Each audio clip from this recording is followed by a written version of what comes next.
Volte-se comigo nesta manhã para o livro de Salmos, o Salmo de número 26.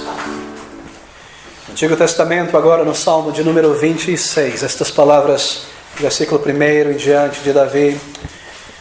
Julga-me, Senhor, pois tenho andado em minha sinceridade. Tenho confiado também no Senhor, não vacilarei. Examina-me, Senhor, e prova-me. Esquadrinha as minhas entranhas e o meu coração, porque a tua benignidade está diante dos meus olhos e tenho andado na tua verdade. Meus amigos, a nossa meditação nesta manhã tem como título o retrato de um crente genuíno no Salmo 26. Ou um crente espiritual também poderia ser um título apropriado neste salmo. Esse é um assunto de tamanha necessidade e importância em nossos dias, porque o conceito de espiritualidade cristã tem mudado drasticamente nos últimos 15, 20 anos, em todo o mundo e sobretudo em nosso país. Aquelas características que sempre foram vistas e notadas pelo povo de Deus em uma pessoa, como as marcas de um homem ou de uma mulher realmente transformada, espiritual, de um crente que anda com Deus e guarda os seus mandamentos e é guiado pelo Espírito, marcas de uma pessoa santificada e em um processo de santificação. Bem, tudo isso tem sido colocado de lado e substituído na imaginação popular evangélica de nosso país por outras marcas e características que muitas vezes têm o seu foco em elementos exteriores da vida cristã. Bem, em alguns círculos evangélicos, ser um cristão, uma pessoa espiritual, hoje em dia, é ser alguém que pode reivindicar certos poderes ou certas influências espirituais, como profetizar o futuro, como falar em línguas estranhas e esquisitas, ou alguma coisa paranormal ou excepcional. Este muitas vezes tem sido o sinal ou a característica em alguns lugares de uma pessoa que é realmente espiritual. Muitas vezes um indivíduo, um crente, uma igreja, no meio evangélico hoje é visto como uma pessoa espiritual, uma pessoa que é guiada pelo Espírito de Deus. Se ela é capaz de produzir alguma coisa sobrenatural, metafísica, como falar em línguas, profetizar, ver o futuro, alguma coisa desse tipo. Já em outros círculos evangélicos, uma pessoa espiritual, uma pessoa é considerada espiritual se ela consegue testemunhar de muitas bênçãos materiais em sua vida, como prosperidade financeira, como saúde física, como qualidade material de vida. Essa é uma pessoa vista como alguém espiritual, como alguém que é guiado por Deus e tem um contato com o Senhor. Já para outras pessoas e outros círculos cristãos, o sinal de espiritualidade muitas vezes tem a ver com certas experiências sensoriais ou corporais, experiências físicas, como a capacidade de desligar a mente e ser guiado somente pela emoção, levantar as mãos, gritar aleluia, tremer, perder o controle sobre o seu corpo, de alguma maneira conseguir transcender o elemento físico e ter um contato com o sobrenatural que afeta o seu corpo e você sente um frio na espinha, alguma coisa sobrenatural. Isso tem sido visto em muitos lugares como sinal de uma pessoa realmente espiritual. Bem, há muita confusão em nossos dias. Mas é importante que nós percebamos que nenhuma dessas coisas que eu acabei de mencionar e que tem sido exaltado como marcas ou características de uma pessoa espiritual, tem base na palavra de Deus, tem fundamento nela. Não são aquelas coisas que Deus descreve como sinal de uma pessoa realmente guiada pelo seu Espírito. Nem provam que uma pessoa seja espiritual, nem prova que uma pessoa talvez tenha tido realmente uma experiência de transformação genuína em sua vida, certos desejos, certas inibições durante a adoração, não prova que uma pessoa realmente tem comunhão com Deus e tem sido moldado pelo seu Espírito. E é sobre isso que nós queremos falar nesta manhã. Bem, quando uma pessoa nasce de novo pelo Espírito na obra da conversão, Deus envia o seu Santo Espírito para residir permanentemente nesta vida. E ali uma obra de santificação é iniciada. E ali uma pessoa começa a ser moldada pela palavra de Deus, isto é, transformada, desenraizado deste mundo, um novo caráter formado dentro de um homem e de uma mulher que foi salva. E essas características, esses novos desejos, essa nova inclinação, essa nova motivação, é produzida por Deus na conversão, pela obra do seu Santo Espírito. É a partir do momento do nascer de novo que uma pessoa se torna espiritual, porque ela passa a ter o Espírito Santo de Deus residindo dentro de sua alma. E essas inclinações, esses novos desejos, como eu mencionei, para coisas espirituais, para o céu, para o reino de Deus, são implantadas em uma pessoa. E ali algo começa a acontecer. E aqui nesse Salmo de número 26, o Salmo de Davi, nós podemos colher vários desses aspectos e elementos que caracterizam uma pessoa que anda com Deus, uma pessoa que nós podemos dizer ser uma pessoa espiritual, um crente espiritual. Parece uma redundância usar esse termo, não é? Crente espiritual, mas isso é feito de propósito, para nós marcarmos a distinção entre pessoas que baseiam sua espiritualidade em certos elementos exteriores, e uma pessoa realmente transformada por Deus, que anda em comunhão com Deus e é moldada por sua palavra. Bem, Davi escreveu este salmo, um salmo belíssimo, um salmo tão tremendo, tão prático e tão direto. O contexto desse salmo é que foi escrito pelo rei Davi, nós sabemos, quando do assassinato de Isbosete, filho de Saul. Você abre comigo rapidamente, em 2 Samuel, capítulo 4, versículo 8, nós temos essas palavras que trazem o contexto desse salmo. Cada salmo tem como base um contexto. Aqui está, e trouxeram a cabeça de Isbosete a Davi. Estou lendo em 2 Samuel, capítulo 4, versículo 8. A Davi a Hebrom. E disseram ao rei, isto é, a Davi, eis aqui a cabeça de Isbosete, filho de Saul, teu inimigo, que procurava a tua morte. Assim o Senhor vingou hoje ao rei, meu senhor, de Saul e da sua descendência. Bem, o que está acontecendo aqui é que o reino de Israel estava dividido em duas partes, norte e sul, norte dominado por Saul e seu general Abner, e o sul por Davi e seu general Joabe. E Saul havia morrido, e Abner havia sido assassinado. E aqui nós temos o último descendente de Saul, que era Isbosete, seu filho. E certos homens da descendência de Saul imaginaram que se eles matassem este indivíduo e levassem a cabeça a Davi, Davi ficaria muito alegre e o haveria de recompensar, porque não haveria nenhum obstáculo no caminho de Davi para reinar sobre todo Israel. É exatamente isso que está acontecendo aqui. E no versículo 8 nós lemos que eles levaram a cabeça de Isbosete a Davi. Porém Davi, versículo 9, respondendo a Recabe e a Banaá, que trouxeram seus irmãos, filhos de Rimon, Beroatita, disse-lhes, vive o Senhor, que remiu a minha alma de toda a angústia. Se aquele que me trouxe novas, dizendo que eis que Saul é morto, parecendo-lhe, porém, aos olhos que era como que trazia boas novas, eu logo lancei mão dele e o matei em Ziclag, cuidando ele que eu, por isso, lhe desse recompensa, quanto mais a ímpios homens que mataram um homem justo, Isbosete, em sua casa, sobre a sua cama. Agora, pois, não requererei eu o sangue de vossas mãos, e não vos exterminarei da terra. Então no versículo 12 Davi os castiga e os lança à morte. Aqueles homens que eram da própria família de Saul mataram o último descendente de Saul e imaginaram que isso seria um motivo de alegria para Davi. E trouxeram a cabeça a ele. Mas Davi temia a Deus. Davi não era um assassino sanguinário. Davi era um homem que esperava no Senhor, que tinha sido ungido por Samuel, profeta do Senhor, que ele tinha dito que no tempo devido Deus lhe daria o seu reino, e assim ele não precisaria usar de subterfúgios carnais, de suborno e de assassinato. E este é o sentimento que transparece no coração de Davi, de grande ira. Bom, e o povo haveria de acusar Davi por essa obra maligna de assassinar não somente Saul, como seu comandante, e o seu último descendente. Isso seria visto como algo criminoso e terrível. E Davi deseja lavar as suas mãos deste crime e se separar desses homens malignos. E é isso que ele está dizendo no versículo 4 do Salmo 26. Veja o que ele diz.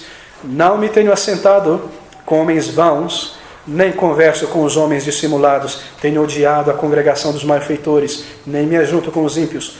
Lavo as minhas mãos na inocência. E assim andarei, Senhor, ao redor do teu altar, isto é, eu posso te adorar com mãos limpas. Versículo 9.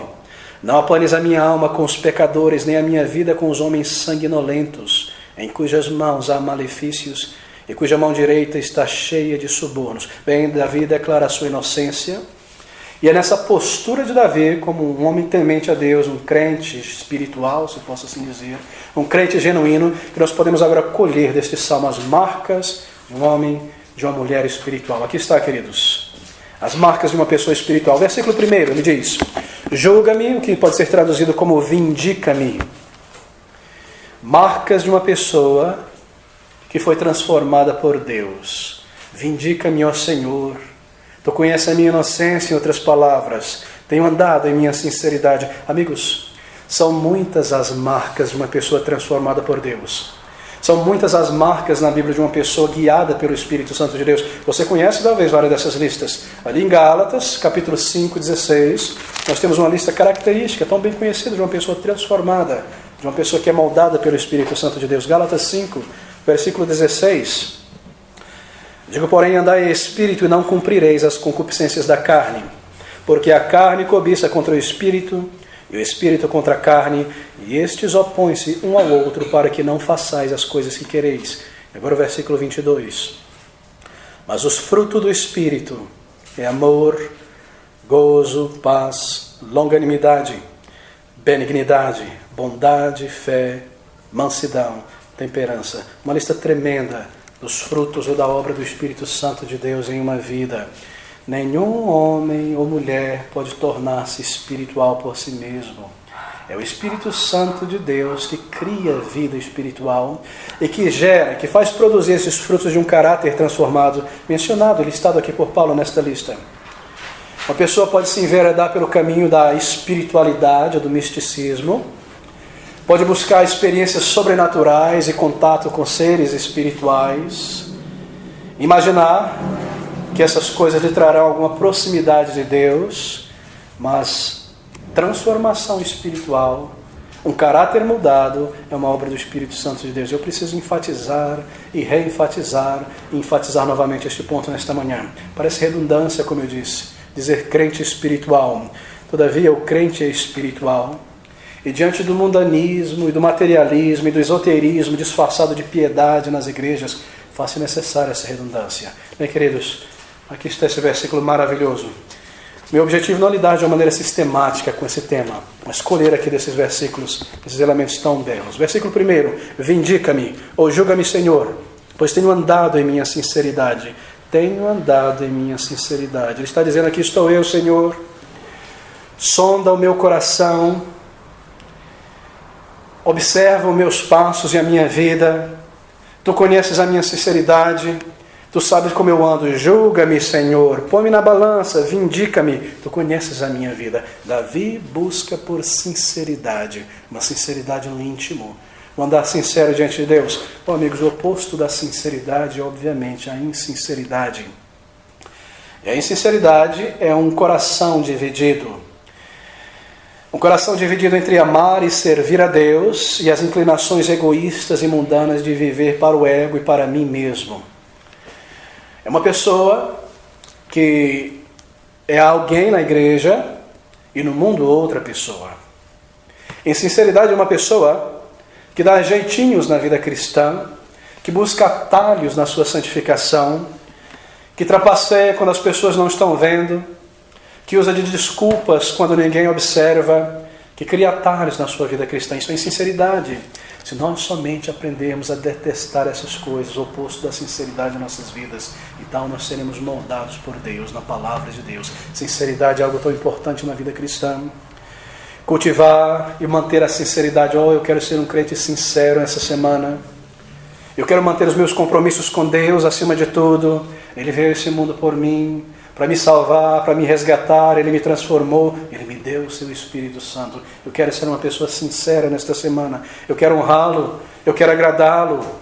Eu vou evitar essa semana o auto-amor, eu vou evitar o egocentrismo, eu vou evitar a autopreocupação contínua ao longo das horas, pensando sobre mim mesmo o tempo todo, e vou buscar viver para a glória de Cristo, para os outros, para a necessidade dos outros, para a necessidade da causa de Cristo. Eu vou andar de uma maneira sincera ao longo desta semana. Eu vou ser consistente, acima de tudo testemunhar do Senhor Jesus Cristo, servi-lo, levar o Evangelho do Senhor Jesus Cristo para outros. Eu não vou me disfarçar como se não fosse um crente e agir como um crente secreto ao longo da semana. Eu vou ser sincero diante dos olhos de Deus e representá-lo neste mundo, servir a Cristo, me envolver no seu trabalho e na sua obra. Eu desejo ser sincero.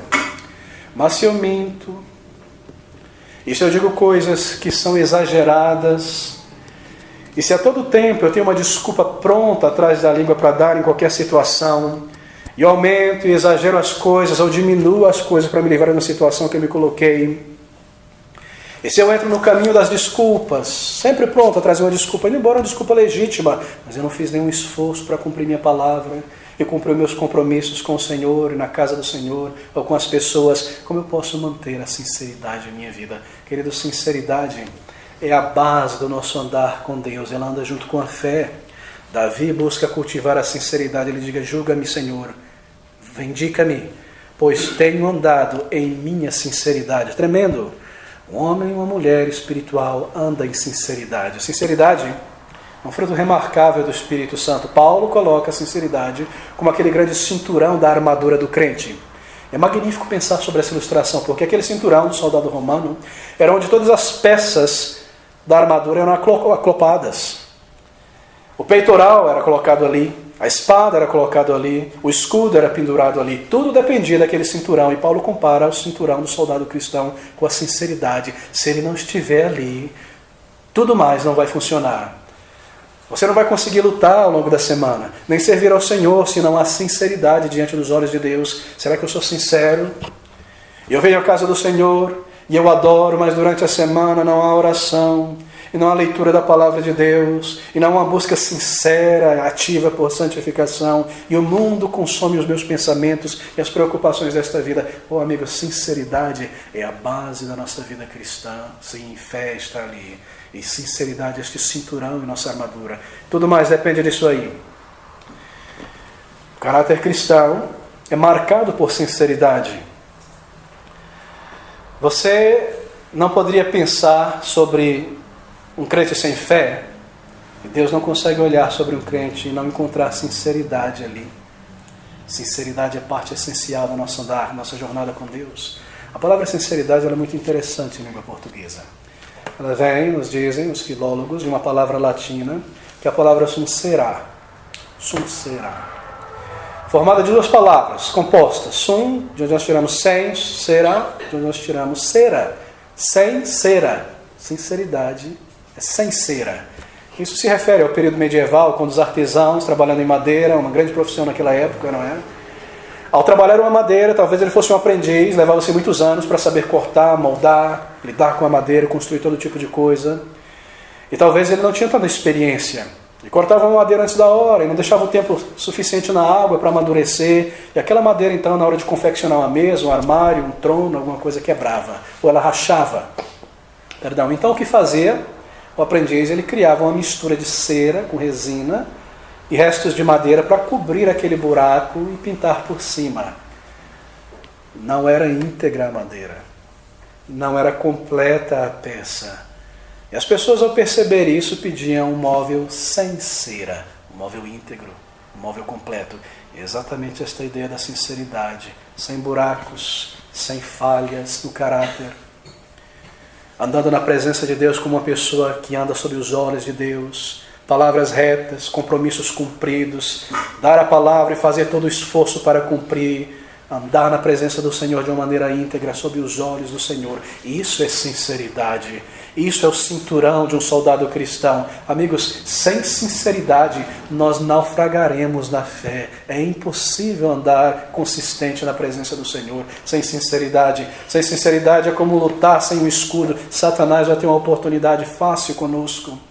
Ele vai ver aquela brecha e ali ele vai tentar a desculpa, a mentira, a infidelidade nos pensamentos, porque eu tenho abandonado a sinceridade diante de Deus. Sinceridade é tão importante. Ela é essencial na vida cristã, primeiro, porque é um atributo do Senhor Jesus Cristo. Nós vemos isso em Isaías. Isaías capítulo 53, famosas palavras, versículo 9, sobre o Senhor Jesus Cristo. E puseram a sua sepultura com os ímpios e com o rico na sua morte, ainda que nunca cometeu injustiça, nem houve engano na sua boca. O Senhor Jesus Cristo é o exemplo de sinceridade. Nem injustiça, nem engano na sua boca, nem balança de duas medidas, o andar reto na presença do Senhor. A sinceridade é importante porque o oposto da insinceridade é aquilo que caracteriza o mundo. Amigos, insinceridade é a irmã gêmea da mentira. Você começa com insinceridade, com desculpas, com exageros, com diminuições, com desculpas plausíveis para não estar na adoração do Senhor, nem testemunhar, nem servir, daqui a pouco você está mentindo. Insinceridade é a irmã gêmea da mentira, e é assim que Satanás opera na vida de um crente.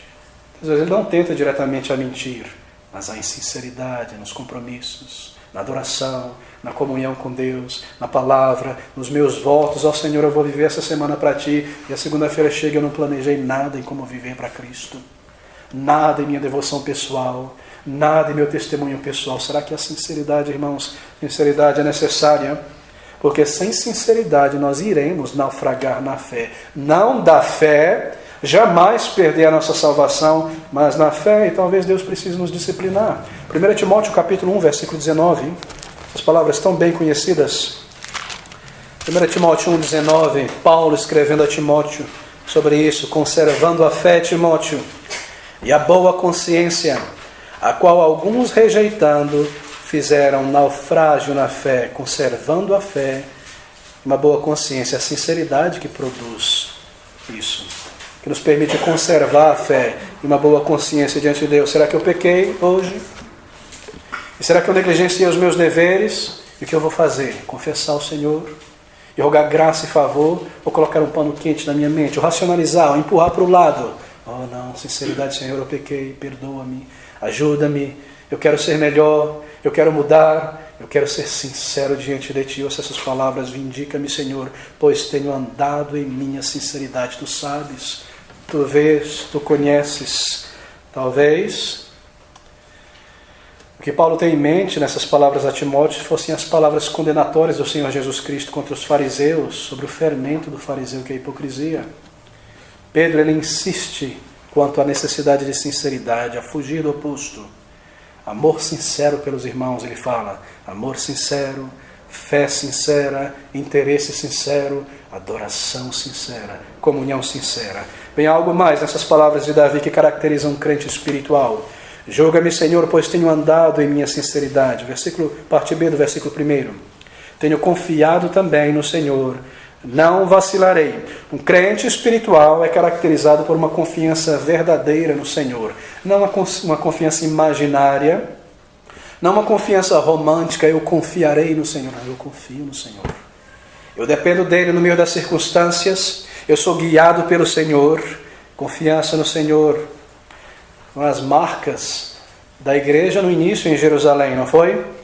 Havia alegria, havia sinceridade e havia grande confiança no Senhor. Amigos, sinceridade, novamente nesse ponto, junto com confiança no Senhor, são marcas intrínsecas de uma pessoa que nasceu de novo. São marcas de uma pessoa que tem sido moldada ao longo dos meses e dos anos por Deus. Deus olha sobre algo. Deixa eu tocar nesse ponto da sinceridade, porque é tão importante, antes de avançarmos com o tópico da confiança no Senhor. Deus, quando Ele olha do céu, Ele não só olha sobre os objetos, sobre as pessoas, as nações, as igrejas, mas Ele olha através das coisas. Deus, Ele não olha apenas as nossas palavras e escolhas, mas a motivação delas. O que está por trás da minha palavra, da minha atitude na igreja? O que está por trás da minha disposição para fazer isso, a me envolver com isso ou com aquilo ao longo da semana? Assim também o crente espiritual, ele deve olhar não só as coisas que são colocadas diante dele, mas através delas. Quando um crente passa por uma aflição, uma grande provação, algo fora do comum, ele não se entrega imediatamente à autocomiseração. Oh, isso está acontecendo comigo, isso e aquilo, etc. Não, ele olha através dessas coisas. E ele se recorda que Deus está no controle porque Ele disse que estaria. E que Ele prometeu e Deus não pode mentir. Um crente, ele olha através dos objetos, das circunstâncias.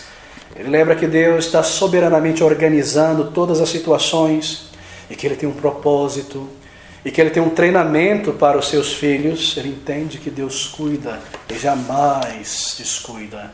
E que às vezes Ele coloca diante de nós testes para a nossa fé, testes para a nossa sinceridade. Assim o crente vê através das circunstâncias e ele confia no Senhor. E ele pesa as coisas na balança. Se, por exemplo, lhe é oferecido no local de trabalho uma posição mais elevada e um salário melhor, alguma vantagem social, ele não simplesmente diz: oh, isso é maravilhoso, isso é excelente, é tudo que eu quero, é tudo que eu precisava. Não, ele para. E ele olha através do objeto. E através da oferta ele se pergunta e diz: Quais são as implicações dessa oferta, dessa nova porta para a minha vida espiritual? Ele põe na balança e pergunta, indo embora, seja algo desejável, seja algo que vai me promover e me dar grandes vantagens, será que isso vai me afastar do Senhor? Será que ser transferido para esse departamento ou para essa cidade vai me afastar da obra do Senhor? Será que essa nova possibilidade agora vai tomar e consumir o meu tempo e a minha energia e me colocar em situações difíceis, onde eu seja levado a um mau testemunho, ao crente que confia no Senhor e que cultiva a sinceridade? Ele não apenas olha os objetos, mas através deles. Ele quer agradar ao Senhor e servi-lo e depender dele. Ele pesa essas coisas. Será que eu preciso? Ele observa um objeto na vitrine e diz a si mesmo, eu tenho a condição de adquirir, mas será que eu preciso disso? Será que eu preciso de mais isso? E de mais aquilo? E de outra vez isso? Será que eu não tenho o suficiente? Ainda embora seja legítimo, ainda embora eu tenha condição de adquirir estas coisas, ou de ir a certos lugares, será que adquirir isso vai me tornar uma pessoa mais enfatuada e mais indulgente e mais preocupada? O crente, ele observa através das coisas. Ele deseja agradar ao Senhor. Ele sabe que ele está numa jornada para a eternidade e deseja se desenraizar mais e mais neste mundo. Assim, as coisas que são trazidas diante dele são observadas e analisadas, sejam provações, sejam dificuldades ou sejam grandes oportunidades. Ele está pronto a se manter sincero diante do Senhor. Ele sabe que a sua vida com Deus vale mais e que a sua santificação é algo tremendo que ele não pode perder, nem machucar, nem ferir. E a sua consciência deve ser sincera diante do Senhor. Assim ele julga as coisas por essa sinceridade. Esse é um homem, uma mulher que tem sido moldado pelo Espírito Santo de Deus. Quão diferente das reivindicações do movimento neopentecostal, ou de certos lugares que apontam para bens materiais, excesso emocional e tantas outras coisas. Ou não, queridos, algo na alma, algo no íntimo pela palavra de Deus, moldado por Deus. E aqui está a segunda marca. Ando em minha sinceridade, tenho confiado também no Senhor, não vacilarei. O cuidado do Senhor. Davi coloca em perspectiva a sua realidade. E ele diz, eu tenho confiado, dependido do Senhor. Eu quero ser sincero diante do Senhor. Eu quero depender do Senhor. Eu quero ser sincero na minha adoração. Perceba como essas coisas estão conectadas. Dependência e sinceridade. Eu desejo ser sincero hoje. Na minha adoração. Eu vou cantar os hinos com a mente e com o coração. Eu vou acompanhar a oração pastoral com sinceridade, reunir os meus pensamentos que se dividem para adorar a Deus também, estar com o povo de Deus em oração. Eu vou ser sincero em minha adoração.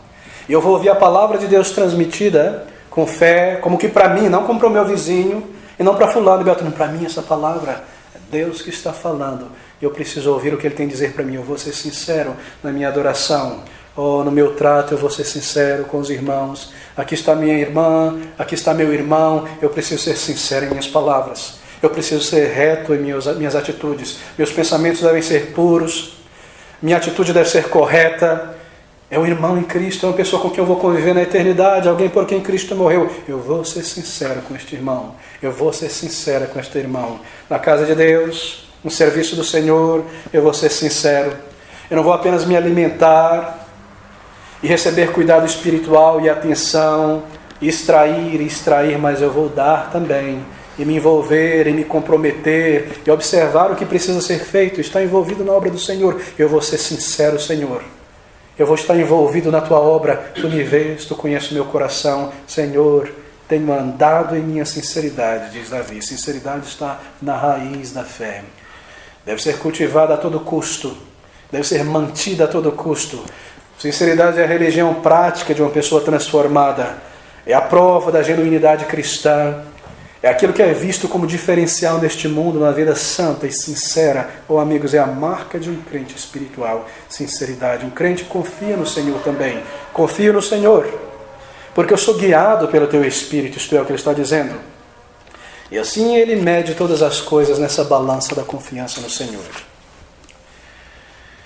A marca de um crente que depende do Senhor é alguém que antes de tomar grandes decisões traz tudo à presença do Senhor. Será que essa é a nossa característica? Será que eu trago as grandes decisões à presença do Senhor?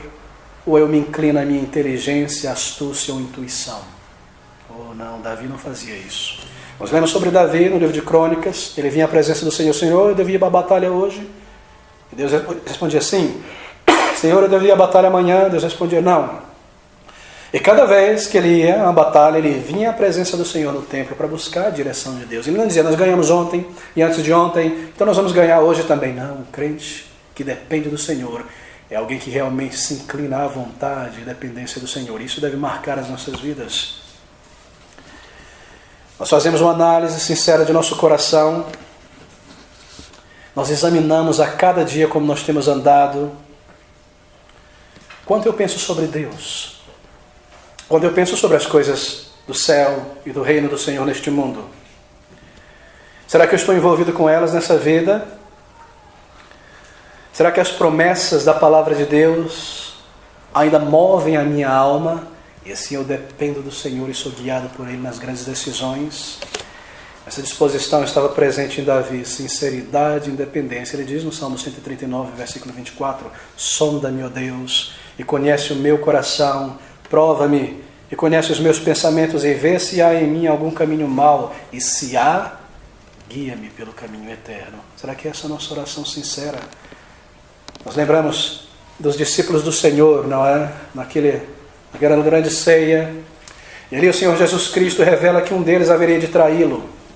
E de repente aqueles discípulos são chocados por esse anúncio. Um de nós, um dos círculos dos discípulos que andou com o Senhor por 3 anos, será que um de nós haveria de trair o Senhor Jesus Cristo? E de repente cada um deles começa a perguntar ao Senhor, sou eu, Senhor? E o outro, sou eu, Senhor? Essa era uma pergunta que esperava por uma resposta negativa, não é? Que o Senhor dissesse, não, não é você, não, não é você, mas ninguém sabe. E como o coração pode nos enganar, então cada um deles em humildade perguntando, sou eu, Senhor? Oh amigos, eles perguntaram, sou eu, Senhor? E nós perguntamos, que não seja eu, Senhor, que haverei de te trair nessa semana, e negar o teu nome, e colocar este mundo em primeiro lugar, e negligenciar o meu tempo contigo, e o amor pela tua palavra, que não seja eu, Senhor, esse traidor de exemplo e de caráter ao longo das horas dessa semana, que não seja eu, Senhor. Queridos, versículo 3, tremendo palavras aqui, porque a tua benignidade está diante dos meus olhos, e tenho andado na tua verdade. Aqui está outra marca de um crente espiritual. Tenho andado na tua verdade. O crente espiritual vê todas as coisas da perspectiva de Deus. Ele filtra as situações diárias da perspectiva de um crente. Ele conta as bênçãos, ele confia nas promessas do Senhor, ele também mantém a glória de Deus, isto é, a sua benignidade diante dos seus olhos. Versículo 3.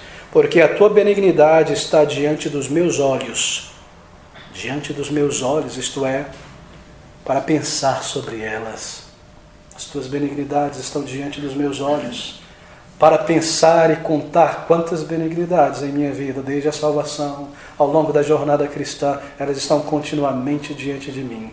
Um crente espiritual é alguém que vê todas as coisas da perspectiva de Deus. A tua glória está sempre em meus pensamentos, como eu vou te glorificar, como meu Salvador vai ser glorificado esta semana no local de trabalho, na minha vizinhança, no meu casamento, com a minha família. A tua glória está sempre diante de mim, as tuas benignidades. Ele pensa sobre essas coisas, ela considera essas coisas, ela mede, é guiada por essas coisas diariamente. Assim, um homem, uma mulher espiritual que honra a Deus, busca avançar a sua glória neste mundo. E o reino de Cristo e a sua igreja e o seu nome e as coisas referentes ao seu reino e à sua causa. Davi possui esse desejo íntimo, não é? Quão tremendas são essas palavras do versículo 2. Examina-me, Senhor, e prova-me. Esquadrinha as minhas entranhas e o meu coração. Um desejo íntimo de agradar a Deus. Um desejo íntimo de ser purificado. Senhor, purifica-me. Eu sei que há falhas no meu caráter.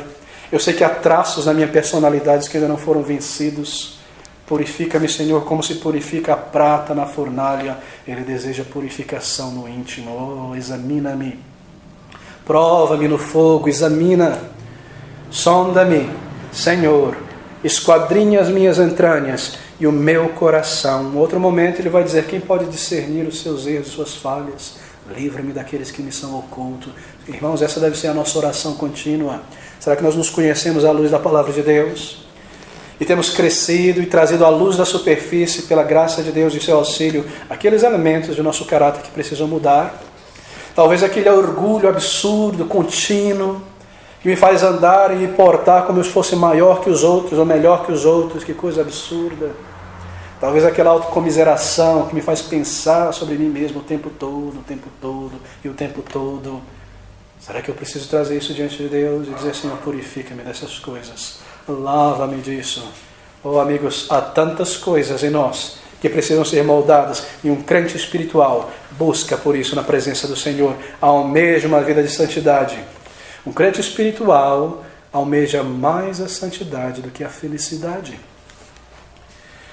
A ideia de que a felicidade e contentamento religioso é a marca distintiva de um verdadeiro crente em uma igreja, mostra hoje que muito daquilo que se passa por espiritualidade no meio cristão nada mais tem do que uma raiz no ego. Está centrado em si mesmo. O crente espiritual sabe que Deus lhe dará abundância de alegria e conforto, mas ele não exige isso de Deus o tempo todo, nem comanda, nem declara isso de Deus. Nem imagina que a vida cristã é destituída de aflição, de provação, de teste, de calamidade. Ele sabe que a alegria do Senhor é a sua força e que Deus estará com ele no meio, através das provações. E que a vida cristã não é algo destituído de luta e de esforço. Oh, amigos, um crente espiritual busca mais santificação do que felicidade. John Wesley, aquele grande pregador inglês do século XVIII, ele disse uma vez a respeito de uma congregação metodista que ele tinha dúvida sobre aqueles irmãos, se eles tinham realmente sido aperfeiçoados em amor depois de tanto tempo. Porque ele dizia, eles se reuniam para desfrutar a religião mais do que para aprenderem a ser santos. Interessante essas palavras, não é? É exatamente isso que nós vemos hoje. Pessoas que se reúnem em igrejas para celebrar mais do que para adorar. Não é essa a palavra de nossos dias? Encontros de entretenimento, celebração, desfrute, não para adorar. Não uma adoração vertical, dirigida a Deus, mas uma adoração horizontal, celebração. Essa é a palavra do momento. Vamos celebrar. A palavra da moda é essa. Mensagens que lidam com questões existenciais, problemas da vida, como ser melhor isso, como ser melhor aquilo, como ganhar melhor isso, como ganhar melhor aquilo. Nada sobre a vida com Deus, nada sobre uma vida voltada para o Senhor, nada sobre o futuro eterno. Aqui está essas palavras de Davi: andar em sinceridade, andar em dependência, ser esquadrinhado no íntimo, honrar ao Senhor. Palavras tão tremendas. Versículo 4. Não me tenho assentado com os homens vãos, nem converso com homens dissimulados, um desejo de estar livre de toda a hipocrisia. Versículos 5 e 6. Tenho odiado a congregação de malfeitores, nem me ajunto com os ímpios. Lavo as minhas mãos na inocência. Assim andarei, Senhor, ao redor do teu altar. Davi era vigilante. O Salmo 1, ele reverbera as mesmas palavras. Bem-aventurado o homem que não anda segundo o conselho dos ímpios, nem se detém na roda dos pecadores, nem se assenta na roda dos escarnecedores. Essas palavras são magníficas.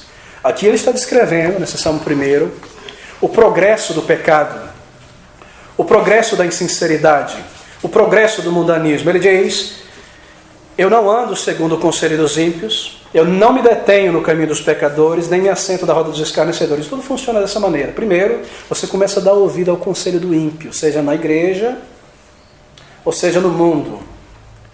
Daqui a pouco você para na roda, ao lado, para perguntar, para saber, para inquirir. Daqui a pouco você está sentado com os ímpios.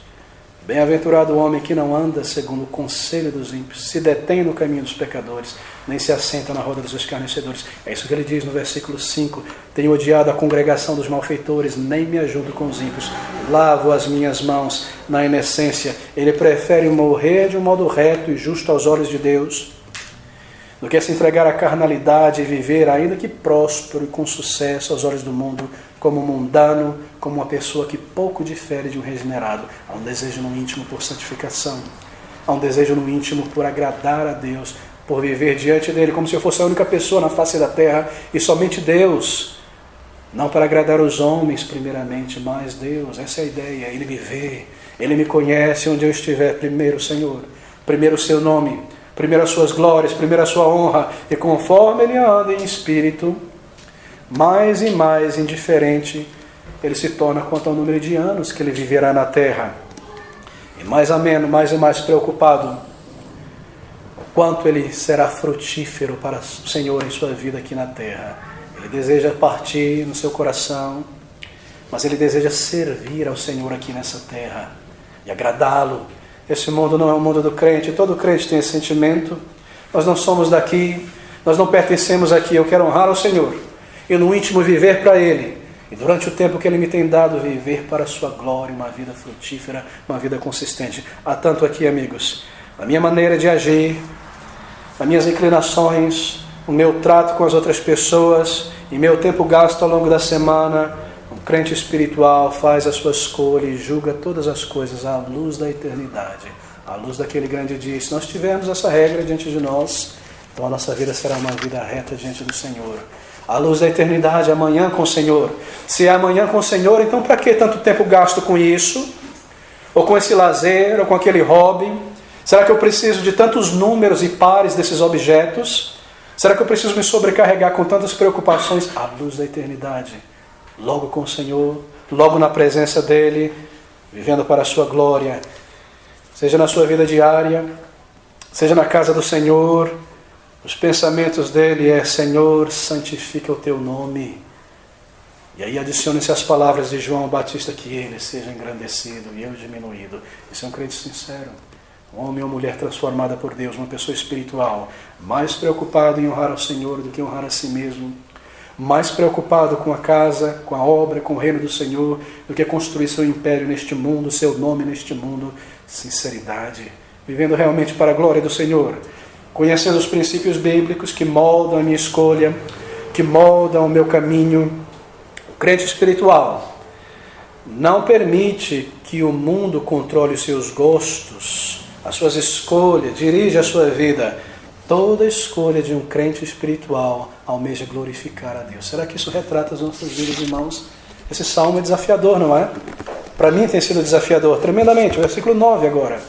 Não apanes a minha alma com os pecadores, nem a minha vida com os homens sanguinolentos, em cujas mãos há malícia, e cuja mão direita está cheia de suborno. Versículo 11.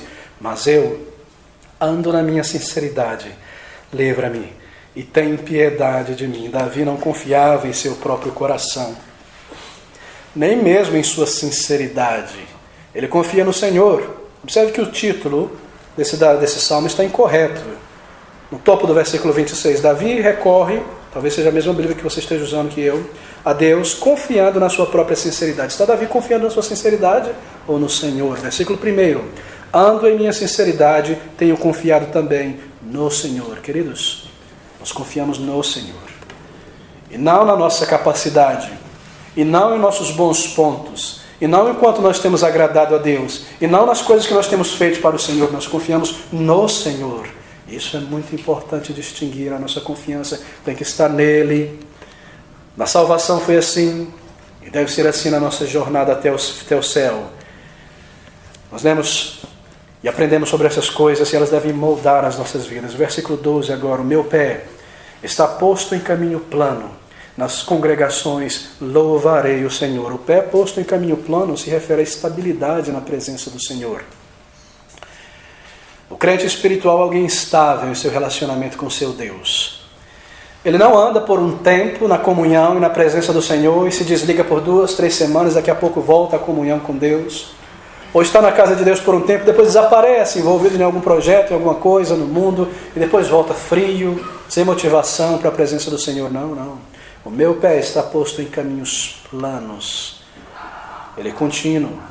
Ele é contínuo em sua devoção, em seu serviço, em seu testemunho. Ele não tira férias do seu testemunho. Eu viajei para outra cidade e ali eu desliguei o meu cristianismo. E ali eu não tenho oração, ali eu não tenho leitura da palavra de Deus, ali eu não estou na casa do Senhor no dia do Senhor, e ali eu não tenho testemunho cristão aos mais próximos. Será que um crente que anda em sinceridade pode agir dessa maneira? Desligar o seu cristianismo, porque eu estou em outra situação, em uma outra cidade? Não, o meu pé está posto no caminho plano, nas congregações louvarei ao Senhor. Queridos, de maneira devocional, breve por esse salmo. As marcas de um crente espiritual. Será que essas coisas te desafiam e te incentivam a se aproximar mais de Deus? Comece com a sinceridade. O cinturão de um soldado, de um homem, de uma mulher de Deus. Sem sinceridade não adiantará a oração. Sem sinceridade o testemunho não funcionará. Sem sinceridade ler a palavra de Deus não vai trazer grandes benefícios. Se eu não tenho sinceridade, se eu não ando na presença de Deus como alguém que é visto por Deus a cada momento, como jamais eu poderia agradar ao Senhor e experimentar a sua graça e a sua bênção? Comece com a sinceridade, inclinações do coração de um crente espiritual que dirige a sua vida. Não quanto próspero materialmente ele se tornou, nem quantas aleluias consegue dizer durante o louvor, nem quanto tempo consegue manter o seu braço erguido na adoração, nem quantos supostos poderes místicos ou experiências tem tido. Sinceridade, confiança no Senhor, desejo de pureza no íntimo e santificação, afastar-se do mal, viver para a glória do Senhor, andar continuamente com o Senhor em seu serviço, em sua adoração, em sua devoção. Há muitas outras marcas espirituais, como nós listamos em Gálatas capítulo 5, que lidam com esses elementos específicos: longanimidade, não é?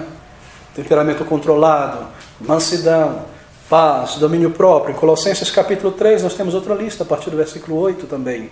Acima de tudo, um crente espiritual é guiado pelo Espírito Santo de Deus. É você um crente espiritual, um crente genuíno, alguém que pode ser visto que tem contato com Deus, isto é moldado por Ele. É visto em sua vida diária, contínua, o caráter de Cristo sendo moldado. Essas coisas são tremendas. Senão você pode buscar hoje. Senão você pode se levantar desses joelhos trôfegos, dos braços cansados, e dedicar a sua vida ao Senhor, e andar na presença do Senhor, e servi-lo, e meditar em sua palavra, e se dedicar pelo resto do tempo que você ainda tem nesse mundo para honrar o Senhor e viver na presença dEle, e gerenciar o teu tempo de uma maneira melhor, e gerenciar os teus bens de uma maneira melhor, e servir ao Senhor com tua capacidade, com tua inteligência, mesmo com tua influência neste mundo, para abrir portas para o Evangelho do Senhor Jesus Cristo. Oh, amigos, pela fé na palavra de Deus, o crente se levanta acima do ego e das coisas materiais desta vida, para agir em sua escolha, em seu julgamento, como alguém que está vivendo à luz da eternidade, como alguém que realmente foi transformado e crê no Senhor, como alguém que sente a sua presença e a sua direção diariamente.